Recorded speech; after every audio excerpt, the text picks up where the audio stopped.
Nhyira. Me Christo ni ba me one city crown kwese National Cathedral.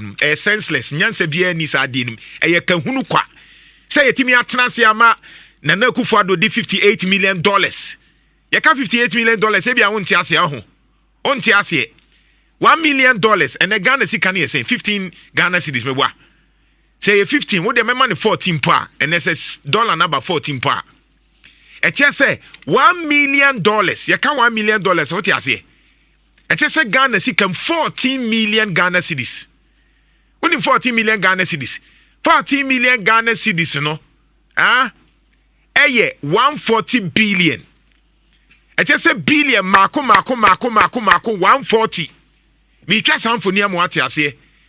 Ye $1 million $1 million isiwa and the Ghana is $1 no cry 14 na. I just say 14 million Ghana cedis. 14 million Ghana cedis no. 140 billion old currency. 80 billion mako 140. Billion mako 140. Sa 58. And Nana Akufo-Addo e de akwa pu hwan. We yo. Nti e ka won ti ase.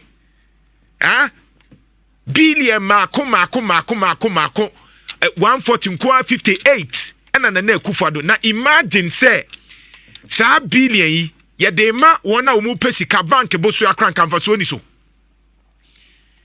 enyoma wudi we na Nana Akufo-Addo ye ka wonti ase no ye ba na ebuafu papa na wonti ase say ye buafu no sa sika no imagine say billion mako 140 eni echiche mu kakaka kra se ye de ma bank fo se mon kobo ema omu pebosia ye nuanu mu ye adwuma nketenkete ye mu 1000 2000 3000 4000 5000 kra na anka wi 100 1 billion ba ko kra na ebetimi abo nkofo bosia be 10 imagine se mo bia 10,000 kra na uyi 1 billion na ebetimi amanipa 10 bosia se monje 10,000 na mo fa nko trem adwumam na Akufo-Addo sa billion mako 140 kwa mako 58 e de akwa akose bibia nya se bia nim na nkofo so mu ye Kristo for adai wunsuro nyame